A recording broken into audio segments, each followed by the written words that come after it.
सज्जनों, प्रातः काल से रथ चल रहा है। अक्रूर जी तो भावों में खोए हुए हैं, रथ पर बैठे हैं, भावों में खो रहे हैं। प्रातः काल से चलते चलते जब शाम हो गया, सूर्य अस्त होने लगा, तब वृंदावन उनका रथ पहुंचा। क्यों? क्योंकि उनके अंदर भाव चल रहे हैं, आज हमारे भाग्य खुल गए हैं, आज हम धन्य हैं कि अपनी आंखों से कृष्ण बलराम को देखेंगे। अरे हमारे लाला गैया चरा करके लौटेंगे, गाय चरा करके लौटेंगे, तब हमको कृष्ण का दर्शन होगा। ऐसा सोचते सोचते चले आ रही हैं सज्जनों।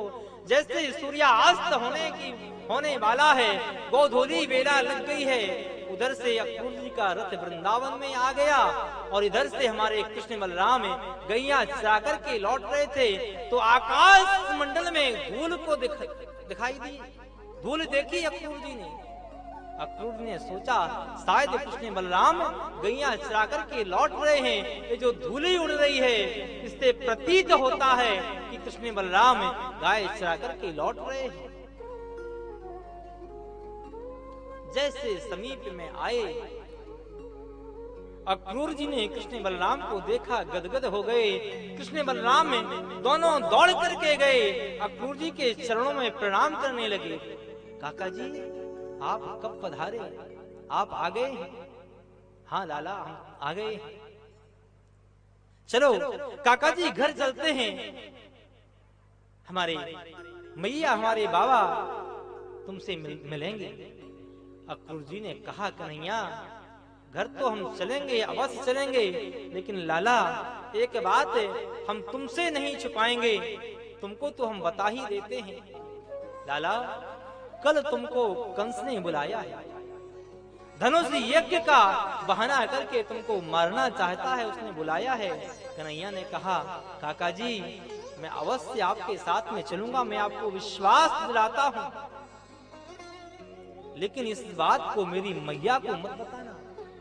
अगर मेरी मैया को यह पता चल गया कि लाला कल मथुरा जाएंगे, तो मेरी माँ यशोदा रह नहीं पाएगी। उसके सामने कुछ मत कहना। ठीक है। घर में गए, कृष्ण बलराम दौड़े दौड़े मैया के पास में गए। मैया, ओ मैया, देख मैया आज कौन आया है, आज मथुरा से काका जी आए हैं। अक्रूर काका मथुरा से आए हैं। बैठाला, काका जी बैठिए। बाबा आओ देखो काका जी आए हैं। नंद बाबा अक्रूर जी बैठ गए, कृष्ण बलराम बैठ गए। पर भैया एक बात बताऊं, मैया यशोदा को आज अच्छा नहीं लग रहा है। उसको अच्छा नहीं लगा कि मथुरा से अक्रूर आए हैं। मैया के मन में शंका हो गई कि जब जब कोई मथुरा से आता है, कुछ ना कुछ कष्ट लेकर के ही आता है। ये मुझे ऐसा लगता है, मुझे ऐसे प्रतीत होता है मेरी आत्मा को कि अक्रूर अच्छे के लिए नहीं आया। न जाने क्यों आया है, क्या होगा। अक्रूर जी कहने ही वाले थे कि नंद जी कल कंस ने कृष्ण और बलराम को बुलाया है। तुरंत कन्हैया ने इशारा कर दिया। मैया से कहा, मैया काका जी इतने दूर से चल कर के आए हैं, जरा इनको जलपान तो लेकर के आओ, कुछ मीठा खाने के लिए लाओ, एक जल लेकर के आओ, जल पिलाओ। मैया जैसे कक्ष के बाहर निकली, मैया समझ गई, दीवार के किनारे पर खड़ी होकर के कान लगा कर के सुनने लगी। जैसे मैया यशोदा को पता चला कि कल प्रातः काल होते ही कृष्ण और बलराम मथुरा चले जाएंगे, दौड़ी दौड़ी गौशाला में गई, जाकर के धड़ाम से गौशाला में गिर गई, रुदन करने लगी। बहुत देर हो गई, मैया लौट कर के नहीं आई। कृष्ण ने देखा कि मैया कहाँ है, ढूंढते ढूंढते मैया मैया कहते हुए जैसे गौशाला में जाकर के देखा, वहां पर मैया यशोदा बैठी बैठी रुदन कर रही है। मैया तू काहे को रो रही? लाला मैंने सब सुन लिया है, मुझे पता चल गया है कि कल प्रातः काल तुम हमको छोड़कर के मथुरा जाओगे। अरे मैया कौन कह रहा है मथुरा जाऊंगा? मैया तू तो ऐसे ही हमेशा कहती रहती है, तुमको कभी भी कहीं जाने नहीं देती है मैया। देख अब हम बड़े हो गए हैं, अरे हमारा भी तो मन करता है ना, हम भी तो मथुरा घूम करके आएंगे, तू क्यों रुदन करती है। आज सज्जनों पूरी रात इसी तरह से मैया रोती रही, विलाप करती रही। धीरे धीरे पूरे वृंदावन में पता चल गया है कि मथुरा से अक्रूर आए हैं कृष्ण बलराम को लेने के लिए। तो आज भैया सब ब्रजवासियां गोपियां जिनके साथ में महाराज किया था, जो ग्वाल बाल थे, सब आकर के नंद जी के महल के सामने खड़े हो गए। कन्हैया कल तू चला जाएगा लाला, हम तेरे बिना नहीं रह पाएंगे। सज्जनों पूरे ब्रजवासी आज प्रार्थना करने लगे हैं, कहने लगे हैं कि हे विधाता ब्रह्मा, तो एक काम करना, कल प्रातः काल का सूर्योदय ही ना हो, हम पूरे जीवन भर अंधेरे में रहने को तैयार हैं। सजन सकारे जाएंगे, मेरे नैन मरेंगे रोए, विधि ना ऐसी रैन करे, घोर कबहू नहीं होए। हे विधाता ब्रह्मा, तू ऐसी कृपा कर दे कि न कल प्रातः काल का सूर्योदय होवे और न हमारे कन्हैया मथुरा को जाएंगे। हम पूरा जीवन रात्रि में रह लेंगे, अंधेरे में रह लेंगे, उसकी कोई परवाह नहीं है, लेकिन हमसे कृष्ण बलराम बिछड़ जाएंगे। अगर कल का सूर्योदय हो गया तो हमारे कन्हैया हमको छोड़कर के चले जाएंगे। सब विलाप करने लगे भैया।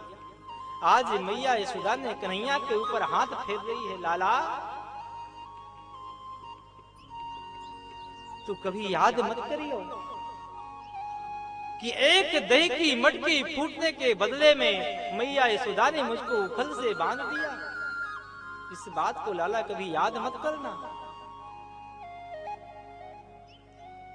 पूरी रात हो गई भैया, रोते रोते सब ग्वाल बाल गोपियां सब गैया सब रुदन कर रहे हैं भैया। लेकिन विधि का विधान जैसे प्रातः काल हुआ, सूर्योदय हुआ, अक्रूर ने अपना रथ सजा लिया, मथुरा चलना है। कृष्ण बलराम रथ में बैठने लगे।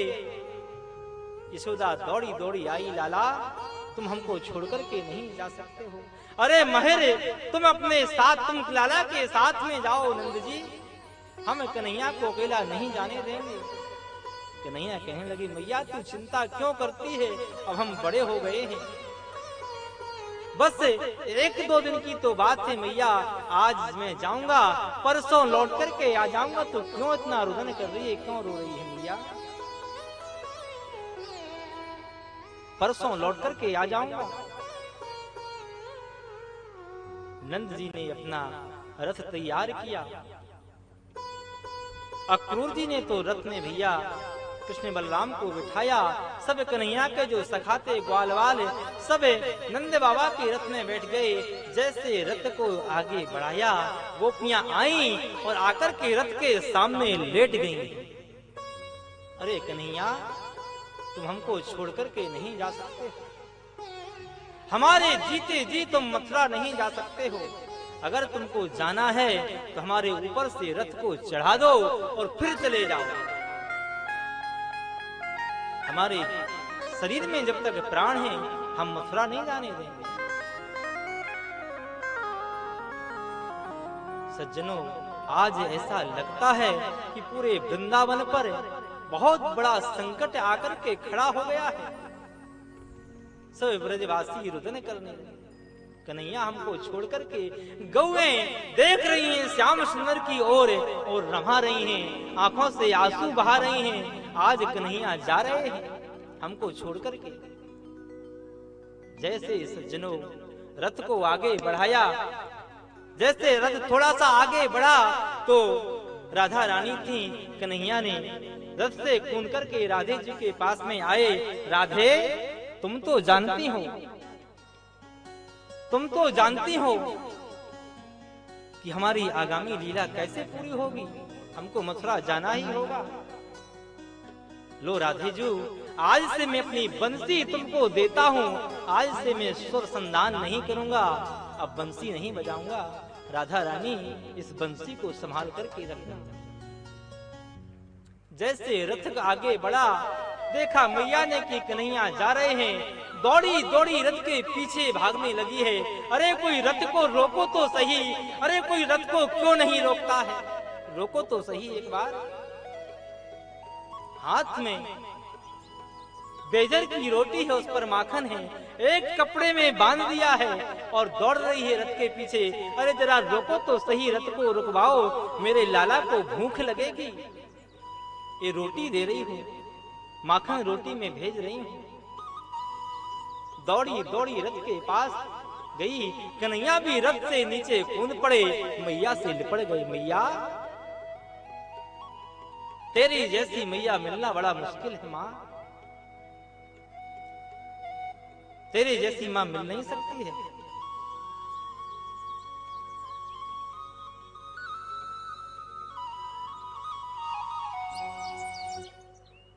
वृंदा विपिन कुंज यमुना फूलिन, श्याम मथुरा चले, श्याम मथुरा चले। छोड़ वृंदा विपिन कुंज यमुना फूलिन, श्याम मथुरा चले, श्याम मथुरा चले। छोड़ वृंदा विपिन कुंज यमुना फूलिन, श्याम मथुरा चले, श्याम मथुरा चले। माँ यशोदा पिता नंद व्याकुल भये, माँ यशोदा पिता नंद व्याकुल हुए, माँ यशोदा पिता नंद व्याकुल भये, माँ यशोदा पिता नंद व्याकुल हुए, माँ यशोदा पिता नंद व्याकुल भये, माँ यशोदा पिता नंद व्याकुल हुए। सब रोवे हमारे कन्हैया चले, सब रोवे हमारे कन्हैया गए। छोड़ सब से लगन, छोड़ सब से लगन, प्राण जीवन मरण, श्याम मथुरा चले, श्याम मथुरा चले। छोड़ वृंदा विपिन कुंज यमुना फूलिन, श्याम मथुरा चले, श्याम मथुरा चले।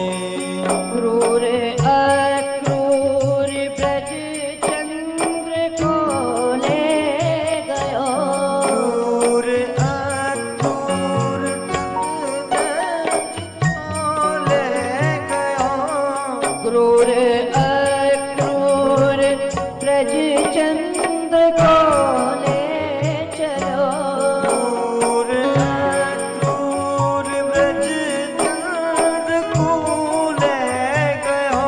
हाँ मेरी भोरी किशोरी को दुख दे गयो, मेरी भोरी किशोरी को दुख दे गयो।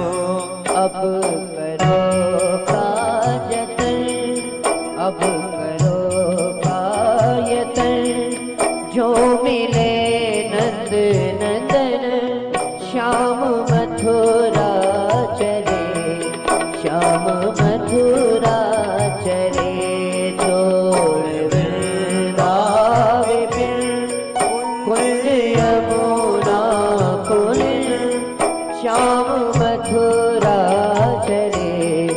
श्याम मथुरा चले।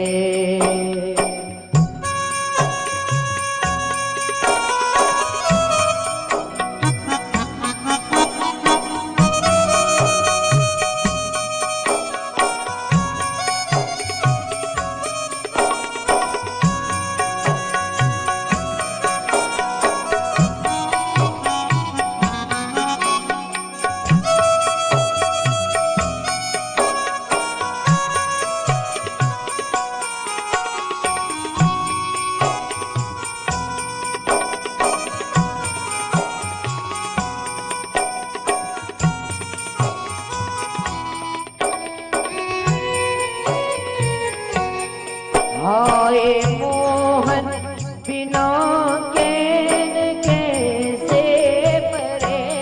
आए मोहन बिना चैन कैसे परे। आए मोहन बिना चैन कैसे परे। आए मोहन बिना चैन कैसे परे। कौन नवनीत माखन की चोरी करे। कौन नवनीत माखन की चोरी।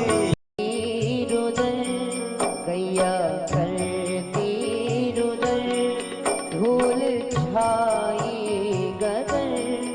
सैया करती रुदन धूल छाई गगन। श्याम मथुरा चले श्याम मथुरा चले। श्याम मथुरा चले श्याम मथुरा चले। छोड़ वृंदावन फिर छोड़ वृंदावन फिर सुन वृंदावन फिर कुंज यमुना पुर। श्याम मथुरा चले श्याम मथुरा चले। श्याम मथुरा चले श्याम मथुरा चले श्याम मथुरा चले। श्याम मथुरा चले श्याम मथुरा चले। श्याम मथुरा चले। आज सज्जनों, पूरे वृंदावन में चारों तरफ से शोक ही शोक दिखाई दे रहा है। चाहे गैया हो, चाहे बछड़े हों, चाहे गोपियां हों, चाहे ग्वालवाल हो, पशु पक्षी सब पेड़ों पर बैठ करके एक मोर तो रास्ते में बैठा बैठा रुदन कर रहा है। आज श्याम सुंदर हमको छोड़ करके जा रहे हैं। मैं रोज नंद के महल में जाकर के नाचता था। मोर कह रहा है कि मैं रोज नंद महल में जाकर के नाचता था। कन्हैया को मोर का नृत्य देखने का बड़ा शौक था। मैं नाचता था, कन्हैया रीझते थे, खुश होते थे। अब मैं किसको रिझाऊंगा, किसके सामने नाचूंगा। आज श्याम सुंदर छोड़ करके जा रहे हैं। कितना विलाप हुआ सज्जनों। गौ माताएं रमा करके आंखों से अश्रु की धारा बह रही है, रुदन कर रही हैं। अब धीरे धीरे रथ आगे बढ़ने लगा। सब ब्रजवासी गोपियां, मैया यशोदा, राधा रानी उस रथ की ओर टकटकी लगा करके देख रही हैं। मेरे श्याम सुंदर इस रथ में जा रहे हैं, न जाने कब लौट करके आएंगे, कब हमको इनका दर्शन होगा। धीरे धीरे रथ आगे बढ़ा, वृंदावन की सीमा को रथ ने पार किया। अब भैया अक्रूर जी के मन में एक शंका हुई। अक्रूर जी ने सोचा कि जिन कृष्ण बलराम को हम वृंदावन से मथुरा ले जा रहे हैं, अगर कंस ने इनको मार दिया, ये लौट करके नहीं आए, तो हम कैसे मुंह दुखाएंगे इन ब्रजवासियों के लिए? क्या कहेंगे हम इनसे, जो कृष्ण के विरह में इतना रुदन कर रहे हैं? अक्रूर जी के मन में ये शंका हुई। रथ को चलाते चलाते यमुना के किनारे पर रथ को रोक दिया। कन्हैया, मैं जरा यमुना में स्नान कर लूं। जैसे अक्रूर जी उतरे रथ से, ठीक है काका जी आप स्नान करिए। यमुना में स्नान अक्रूर जी ने किया, गोता लगाया तो देखा वही कृष्ण बलराम यमुना के अंदर भी दिखाई दिए। बाहर निकल करके देखा वही कृष्ण बलराम रथ में भी बैठे हुए हैं। फिर गोता लगा करके देखा यमुना में, फिर बाहर देखा रथ में। आज सज्जनों, अक्रूर जी समझ गए ये तो साक्षात ब्रह्म है, साक्षात परमात्मा है। इनका कंस क्या बिगाड़ सकता है? ऐसे एक नहीं हजारों कंस भी आ जाएं तो बाल भी बांका नहीं कर सकता है। अक्रूर जी के मन से संदेह हट गया, रथ को आगे बढ़ाया। भैया, इसका एक भाव और भी है यहाँ पर, जो कहते हैं ना कि भैया भगवान तो कभी वृंदावन को छोड़ के जाते नहीं हैं। ठाकुर जी ने खुद कहा है कि मैं एक पैर भी ब्रज की भूमि को छोड़ करके नहीं जाता हूं। वृंदावन की भूमि को सीमा से बाहर नहीं जाता हूं। तो भैया कल आपने कथा में सुना था ना, ऐसा कुछ संतों का मत है और कुछ प्रमाण भी मिलता है भागवत में कि भैया जो मथुरा गए हैं ना, वो तो हैं देवकी वसुदेव के लाला, और जो वृंदावन में यमुना में ही रह गए वो हैं यशोदा और नंद जी के लाला। भागवत में भी लिखा है, नंदस्त्वात् मज उत्पन्नो जाता है लाला महावना। नंदस्त्वात् मज उत्पन्नो, भैया यहाँ पर जो लिखा है ना कि नंद जी के यहाँ पर लाला हुए हैं, नंद जी के आत्मज हुए हैं, और आत्मज कहते हैं पुत्र को। तो भैया नंद जी के जो लाला हैं वो तो वृंदावन में ही रह गए, और जो वसुदेव देवकी के एक लाला हैं वो आज मथुरा गए हैं। ऐसा भाव है भैया, तभी तो हमारे वृंदावन में कन्हैया की जो पूजा होती है ना, केवल बाल रूप की पूजा होती है, लड्डू गोपाल जी की। जो गोपाल जी है ना, गोपाल जी यहाँ पर विराजमान है, बस इन्हीं की पूजा होती है घर घर में। कन्हैया को लाला मानते हैं पूरे वृंदावन वासी ब्रजवासी। लाला के रूप में कन्हैया की पूजा होती है, और राजा के रूप में तो भैया कन्हैया की द्वारका में पूजा होती है। द्वारका के राजा हैं, वृंदावन के राजा नहीं है कन्हैया। हमारे वृंदावन की तो भैया रानी है, राधा रानी। एक समय की बात है भैया, ऐसा लोगों का मानना है, सुना है कि जयपुर की महारानी वृंदावन आई। जब उस समय रजवाड़े चलते थे ना, राजाओं के रजवाड़े, तो जो जयपुर की महारानी थी वो वृंदावन में दर्शन करने के लिए आ रही थी बांके बिहारी के। तो जो सेवक थे उनके, वो आगे आगे बढ़ रहे थे, अरे हटो हटो, रास्ता साफ करो, रास्ता साफ करो, महारानी जी आ रही हैं, महारानी जी आ रही हैं। रास्ते में भैया एक झाड़ू वाली झाड़ू लगा रही थी। उसने कहा कौन सी महारानी आ रही है? अरे बस यहाँ की तो 4 ही रानी है, यहाँ की तो 4 रानी है, और तू कह रहा है महारानी आ रही, कौन है यहाँ, कौन आ रहा है? तो कहा भैया 4 रानी, अरे हमने तो सुना था कि वृंदावन में 3 रानियां हैं, लेकिन ये कह रही 4 रानियां। कौन कौन है 4 है? तो कहा सबसे बड़ी और पहली तो है हमारी राधा रानी, श्री किशोरी जी राधा रानी, दूसरी है यमुना महारानी, और तीसरी है यहाँ की रज रानी, जो वृंदावन की रज है ना, तीसरी रज रानी, और बोली चौथी मैं हूँ महत रानी, जो यहाँ की झाड़ू लगाती है ना, चौथी मैं हूँ। और 5वीं रानी कहां से आ गई? यहाँ तो कोई है नहीं। तो भैया इस तरह से वृंदावन की महिमा बड़ी अद्भुत है।